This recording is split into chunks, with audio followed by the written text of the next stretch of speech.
Thank you all for listening and watching my videos. Please subscribe and like my channel Master Coolitz. Hoping that you will not skip my ads, it's a big help for me by not skipping it. Thank you so much. Dragon Shadow. The Rise.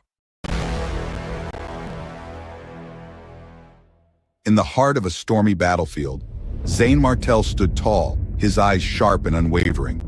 The tension in the air was palpable, as if the very atmosphere knew of the impending clash between two titans. Julian Flynn's eyes narrowed, his voice dripping with a mix of confusion and impatience. Yet why are you in such a hurry? I mentioned wanting to compete with you for the vital energy. Why so anxious? Zayn Martel's lips curled into a confident smirk. With a swift motion, his hand flipped, revealing a streak of viridescent light from his palm, shimmering with an almost hypnotic glow. Human Emperor Palm. The wind and clouds darkened ominously, responding to the power Zayn Martel summoned. As everyone watched in awe, a giant handprint formed in the sky, crackling with energy, as waves of crystal light shimmered around it. What kind of attack is this? Why are we inflicted as well? How appalling. Just how strong is Zayn Martel? The colossal handprint surged towards Julian Flynn, meeting his mission sword in a clash that sent shockwaves through the air. The sword, seemingly invincible, cracked like fragile glass, explosions rippling from the break. Julian Flynn, eyes wide with disbelief, threw everything he had into resisting Zayn Martel's attack. But the overwhelming force of the human Emperor Palm was relentless. Impossible, impossible. The explosion left a bloody mist in its wake. Julian Flynn was sent flying, his body crashing to the ground. As the dust settled, it was clear he had sacrificed his own arm to survive. Zayn Martel watched as Julian Flynn vanished into the distance, a faint smile on his face. Eh? He didn't die under the attack of my human Emperor's palm. I have to say Julian Flynn is quite a competent opponent. Though surprised by Julian Flynn's escape, Zayn Martel felt no need to pursue him. This battle was not about vengeance, but a test of his own strength against the so-called geniuses on the Zora Genius list. Oh my God, Julian Flynn has suffered a thorough and miserable defeat. Does it mean that the young man named Zayn Martel has surprised us all by making it to the 50th place on the Zora Genius list? The crowd, stunned by the spectacle, silently noted Zayn Martel's name and prowess. As the excitement faded, Zayn Martel returned to his residence, his mind already on the upcoming qualifying match. Little did they know this was just the beginning. The true test of Zayn Martel's abilities was yet to come. The whispers of his victory echoed, but the shadows of the future battles loomed large, promising even greater challenges and fierce adversaries. The next day arrived in the blink of an eye. That day marked the qualifying match in the Zora Mountains. Tens of thousands gathered in the central square of the imperial capital, their anticipation palpable.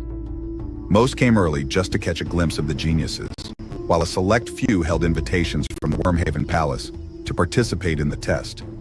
The atmosphere was electric, with surging battle spirit and boiling blood ready for the fight.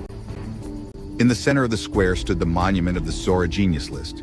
Julian Flynn's name, once at the 50th place, had been replaced by Zayn Martel. The onlookers, buzzing with excitement, kept to the periphery, too intimidated to step in.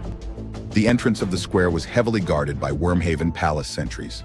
Any attempt to barge in without an invitation would be met with deadly force. As Zayn Martel entered the square, over 100 people had already gathered. Whispers followed him. Look, it's Zayn Martel. He fought Julian Flynn yesterday near the Real Taste restaurant. He's here. What do you mean fought? It was a crush. I was there. It was dreadful. I heard Zayn Martel comes from a low-level kingdom, the Yarrow Kingdom. Yarrow Kingdom, never heard of it, but if he's from there and made it this far, he must be talented. The crowd's heated discussion centered on Zayn Martel, their eyes following his every move. Those within the square sized him up with wary respect. Zayn Martel ignored the chatter, finding a corner to rest. As time passed, more people filled the square. Hundreds gathered, and the emissaries of the Wormhaven Palace observed them with critical eyes. All were young, under 30, most in their 20s, a few teenagers like Zayn Martel. Then, a group of youngsters strode in from the entrance. Look, the 70th place on the Zora Genius list, Yang Xiaochuan. And there's the 33rd place, Luo Yun. Check it out! The Saintess of the high-level Ocean Blossom Kingdom, ranked 17th, Lily Grace. With the arrival of the gorgeous Lily Grace, the crowd's enthusiasm surged. Anticipation filled the air as everyone secretly wondered what would happen next. The geniuses on the Zora Genius list appeared one after another, each causing quite a stir. These elite few, all under the age of 30, had broken through to the Mahayana realm, showcasing extraordinary talent. Scattered throughout 72 countries, not every empire could boast such prodigies. For instance, since the founding of the Seven Kingdoms Alliance, only Zayn Martel and Hugh had risen to such heights. Suddenly, Zayn Martel's brows knotted into a frown. He sensed a sharp, murderous intent enveloping him. His gaze scanned the area, landing on a trio stepping through the entrance. Martin Skycloud and Julian Flynn among them. In just one day, Julian Flynn's amputated arm had been repaired, though his aura was noticeably weaker. His vicious glare was locked on Zayn Martel, but he lacked the courage to meet his eyes. Beside Julian Flynn was a burly man in a blue robe, his frosty gaze sweeping past Zayn Martel.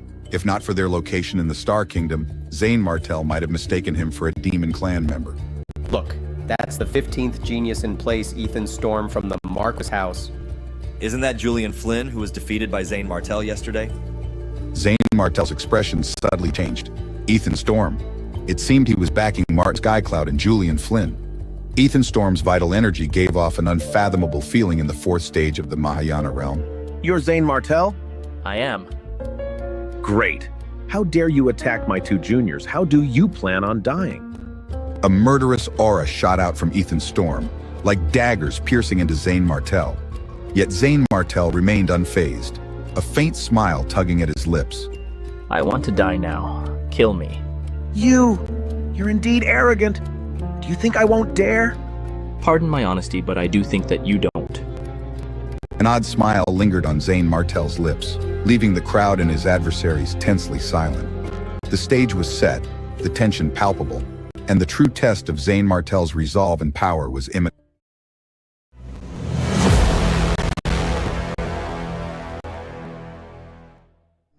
In the heart of the majestic Wormhaven Palace, a silent yet strict rule reigned supreme. No matter the chaos outside, any disturbance within the palace walls would result in immediate fatal consequences. It was a rule that no genius dared to defy. And today, Ethan Storm found himself face to face with this harsh reality. I won't fall for your trap. I'll let you go today, but don't even think about passing the preliminary match. Offend the Woohoo Mansion and you'll regret it. Ethan stormed off, his entourage following with resentment etched on their faces. The air thickened with tension as several figures descended from the sky, their presence undeniable. Zayn Martel's eyes widened in recognition. Leonard Hunter and Ethan Reed emanated a murderous intent that sent shivers down his spine. The news of Zayn Martel's recent victory in ranking had not escaped their ears, fueling their animosity. Zayn Martel, your time is up. Prepare to meet your end. Despite the palpable tension, none dared to strike then and there. The rules of the Dragon Palace held them in check, but the air buzzed with unspoken threats and unresolved vendettas. Suddenly, the sky was pierced by ear-piercing sounds. A dozen escaping lights descended, one figure standing out, a young man in a long purple robe, eyes like lightning, exuding a demonic aura that commanded attention. Is this Victor Quinn who ranks first on the list? The young man, standing with a condescending gaze, was not Victor Quinn, but the second-ranked master, Mr. Griffin, renowned for his demonic prowess. That's Mr. Griffin, the second-ranked. If he's this powerful, imagine Victor Quinn, the first. Zayn Martel's anticipation grew. Who was this elusive first-ranked genius, Victor Quinn? The crowd mirrored his curiosity, their eyes scanning the sky for any sign of the formidable presence. As the minutes turned into half an hour, nearly all the invited geniuses gathered in the square, each a beacon of talent and ambition. Yet one figure remained conspicuously absent. Where's Victor Quinn? The suspense was unbearable. The crowd's collective breath was held, each moment stretching into eternity. The stage was set, the players in place, but the arrival of Victor Quinn, the first on the list, remained an enigma.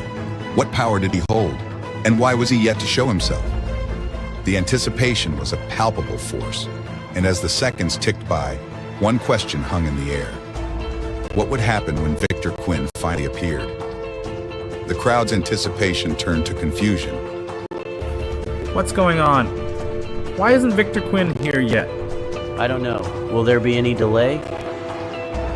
How is there anything else more important than the preliminary match for the Dragon Envoy of Kangmu? Just then, powerful Mr. Griffin stepped forward, his voice dripping with sarcasm.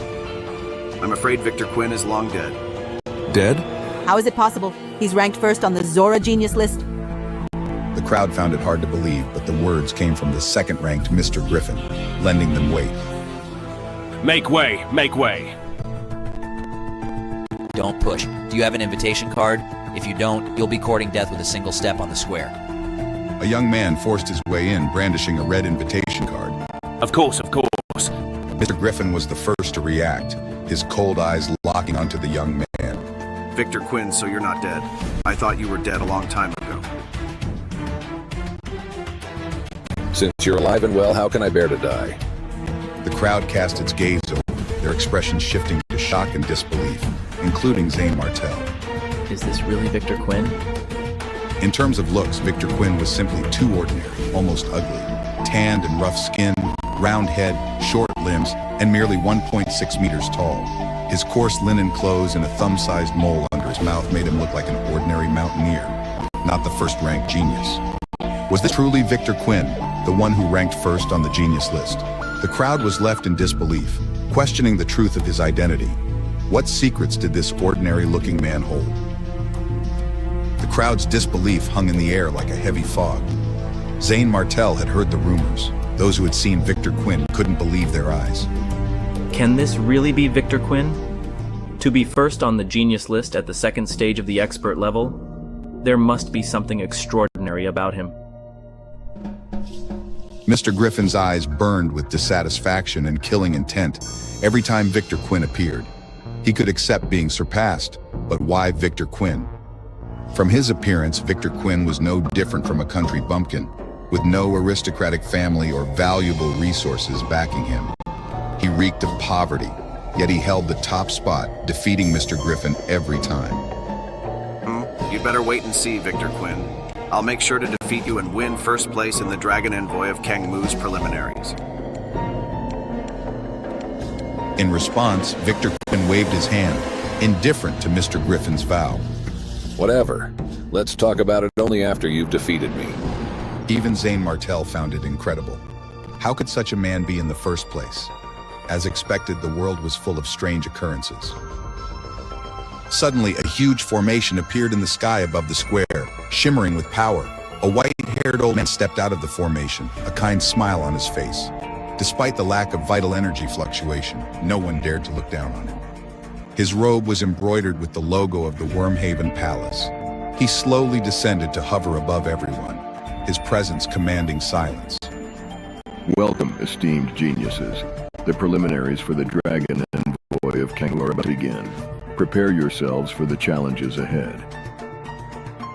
The crowd's anticipation reached a fever pitch. Who would rise to the occasion? What secrets did Victor Quinn hold? And how would Mr. Griffin's vow play out? The stage was set, the players were ready, and the air crackled with tension. The answers lay just ahead, shrouded in mystery and anticipation. Stay tuned to uncover the truth behind Victor Quinn's mysterious rise. Will he maintain his top spot, or will Mr. Griffin finally claim victory? The next episode promises revelations and more surprises.